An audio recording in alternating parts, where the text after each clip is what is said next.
En un pequeño y pintoresco pueblo de Italia, donde las colinas verdes se extienden hasta tocar el horizonte y el aire huele a tierra fértil y a incienso de iglesia, nació un niño que estaba destinado a brillar no por la riqueza, ni por la fama, sino por su entrega total a Dios.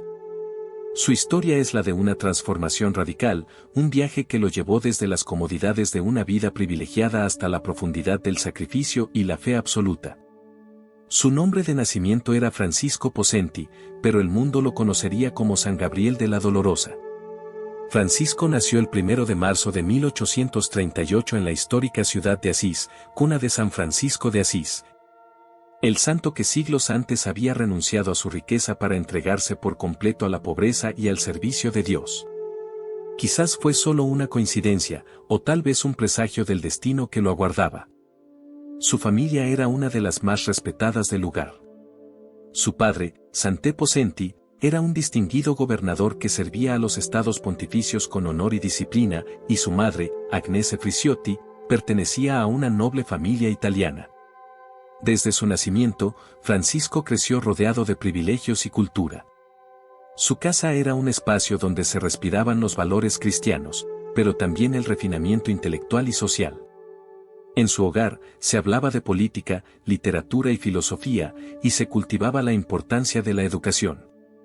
Su padre, un hombre estricto y de carácter fuerte, tenía grandes expectativas para su hijo y lo encaminaba hacia una vida de prestigio. Quería verlo ascender en la administración pública, ocupar altos cargos y ser un hombre de influencia. Sin embargo, la infancia de Francisco no estuvo exenta de tragedias. Cuando tenía apenas 4 años, su madre murió, dejando un vacío irreparable en su corazón. La figura materna es insustituible, y aunque su familia se esforzó por criarlo con amor y cuidados, la ausencia de su madre se convirtió en una herida silenciosa que lo acompañaría toda su vida. Quizás por eso, desde muy joven, Francisco sintió una devoción especial por la Virgen María. En ella encontró el consuelo y el amor maternal que la muerte le había arrebatado. A pesar de esta pérdida, su vida continuó con normalidad. Francisco fue enviado a estudiar con los hermanos de las escuelas cristianas en Spoleto, una ciudad vibrante y llena de historia. Allí, su personalidad comenzó a destacar. No solo era un joven inteligente y aplicado en los estudios, sino que también era carismático, alegre y lleno de energía. Pronto se convirtió en el centro de atención de su grupo de amigos. Su simpatía y buen humor lo hacían popular entre sus compañeros, y su porte distinguido lo hacía destacar en los eventos sociales. Francisco disfrutaba de la vida al máximo. Le apasionaba el teatro, las reuniones sociales y el baile. En cada fiesta o evento, su presencia se hacía notar. Su vestimenta era impecable, siempre elegante y cuidando los detalles. No solo tenía habilidades intelectuales, sino también un talento especial para la oratoria y la escritura. Además, era un gran aficionado a la caza y a los deportes al aire libre. Su espíritu vivaz parecía indicar que estaba destinado a una vida llena de éxito y reconocimiento. Pero, a pesar de su inclinación por los placeres mundanos, Francisco no era indiferente a la fe. Desde niño, había sentido una profunda atracción por la espiritualidad. Nunca dejó de asistir a misa y, en más de una ocasión, se encontró al borde de la muerte debido a enfermedades graves. En aquellos momentos críticos, hizo promesas a Dios: si sanaba, se consagraría a la vida religiosa.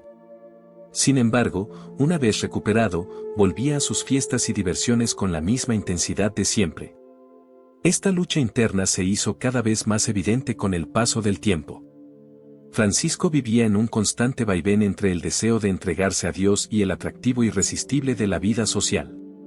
Su familia lo veía como un joven prometedor, lleno de ambiciones, pero en su interior, él sentía que algo le faltaba. Su vida parecía perfecta a los ojos de los demás, pero dentro de su alma, había una inquietud que no lo dejaba en paz. Fue en 1856 cuando su historia dio un giro inesperado. Durante una procesión en honor a la Virgen, ocurrió algo que cambió su vida para siempre. Mientras la imagen de la Virgen pasaba frente a él, sintió una voz clara y profunda en su corazón que le decía: «Francisco, ¿qué haces en el mundo? Tú no estás llamado a esto». Aquellas palabras lo sacudieron por completo. En un instante, todo lo que hasta ese momento le había parecido importante perdió su brillo. Las fiestas, los lujos, la popularidad, nada de eso tenía sentido ya. Este fue el momento decisivo en su vida. A partir de ese día, la lucha interna de Francisco se intensificó. La llamada de Dios era innegable, pero al mismo tiempo, la presión de su familia y su entorno lo mantenían atado a la vida que siempre había conocido. Su padre tenía grandes planes para él y esperaba verlo convertirse en un hombre influyente en la sociedad. No podía entender por qué su hijo, que tenía un futuro tan prometedor, quería abandonar todo para hacerse religioso. Durante semanas, Francisco vivió con el alma dividida.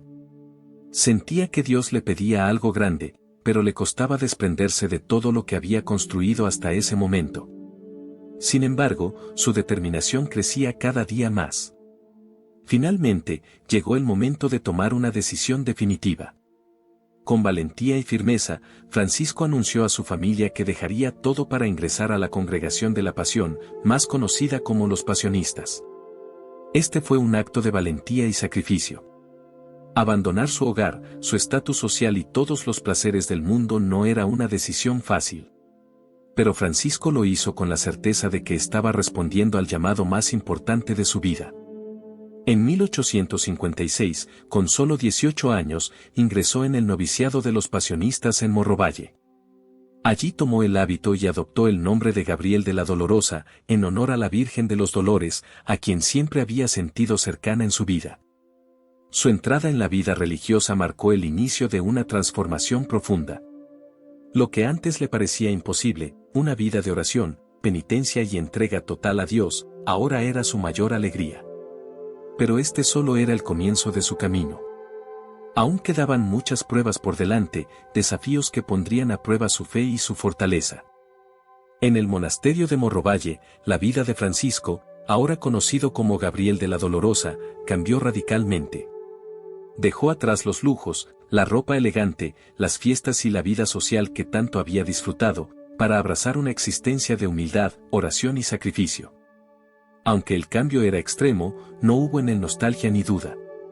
Por primera vez en su vida, sentía una paz y una alegría que nunca había experimentado en sus años de vida mundana. Los primeros días en el monasterio fueron un desafío. La disciplina de los pasionistas era estricta, largas horas de oración, ayuno, penitencia y estudios teológicos. Pero Gabriel lo aceptó con entusiasmo, convencido de que este era su verdadero camino. Su devoción crecía con cada día que pasaba, y sus superiores pronto notaron en él una espiritualidad excepcional. Se entregaba con amor a cada una de sus tareas y mostraba una humildad admirable. Su mayor fuente de inspiración y consuelo era la Virgen María, en su advocación de Nuestra Señora de los Dolores. Sentía una conexión especial con ella, viendo en sus sufrimientos una guía para su propia vida. Desde su ingreso en la orden, asumió la costumbre de llevar siempre consigo una imagen de la Virgen Dolorosa y de repetir constantemente su nombre en oración. Su amor por la Madre de Dios era tan profundo que se convirtió en el centro de su espiritualidad. Con el tiempo, Gabriel avanzó en su formación y fue trasladado al convento de Isola del Gran Sasso, en la región de los Abruzos. Allí continuó su camino de perfección espiritual, destacándose no solo por su disciplina, sino por su alegría y cercanía con los demás. Aunque se había alejado del mundo, su carisma seguía intacto. Se ganó el afecto de sus compañeros y de sus superiores por su sencillez, su humor amable y su capacidad de transmitir esperanza y amor a quienes lo rodeaban. Sin embargo, la prueba más dura de su vida aún estaba por llegar. Poco después de su traslado a Isola, comenzó a notar síntomas de una enfermedad que en aquel tiempo era prácticamente una sentencia de muerte, la tuberculosis. Al principio, los signos fueron leves, pero con el paso del tiempo, la enfermedad avanzó con rapidez. Su cuerpo se debilitaba, la fiebre era constante y la tos consumía sus fuerzas. Pero Gabriel no se quejaba ni mostraba temor. Aceptó su enfermedad con la misma entrega con la que había aceptado su vocación, con amor y confianza absoluta en Dios. A pesar del sufrimiento, nunca perdió su alegría ni su espíritu de servicio. Incluso en su debilidad, se esforzaba por ayudar a sus hermanos, por sonreír y por ser un ejemplo de paciencia y fe. Sus últimos meses estuvieron marcados por una intensa unión con Dios y con la Virgen María. Pasaba largas horas en oración, ofreciendo cada dolor por la conversión de los pecadores y por las almas del purgatorio. Finalmente, el 27 de febrero de 1862, a los 23 años, Gabriel de la Dolorosa exhaló su último suspiro. Sus hermanos pasionistas lo rodeaban en su lecho de muerte, y con su último aliento, pronunció el nombre de María, su amada Madre Celestial. Su muerte fue serena, como el paso de un alma que sabía que iba al encuentro de su Señor. Tras su fallecimiento, comenzaron a reportarse milagros atribuidos a su intercesión. Personas enfermas que rezaban a él obtenían curaciones inexplicables, y su fama de santidad se extendió rápidamente. Su tumba en el santuario de Isola del Gran Sasso se convirtió en un lugar de peregrinación, donde miles de fieles acudían para pedir su ayuda. En 1920, el Papa Benedicto XV lo canonizó, reconociendo oficialmente su santidad y su ejemplo de vida cristiana. Hoy, San Gabriel de la Dolorosa es el patrono de los jóvenes, especialmente de los seminaristas y novicios, así como de aquellos que buscan la conversión y el camino hacia Dios.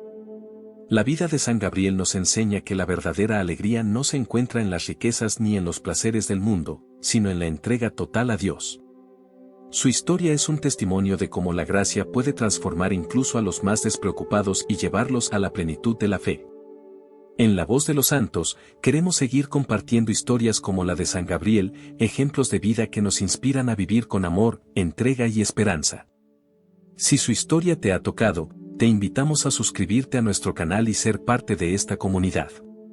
Déjanos en los comentarios qué otros santos te gustaría conocer, comparte este video con tus seres queridos y ayúdanos a llevar este mensaje de fe y esperanza a más personas. Que San Gabriel de la Dolorosa nos ayude a vivir con la misma alegría y confianza en Dios. Nos vemos en el próximo episodio.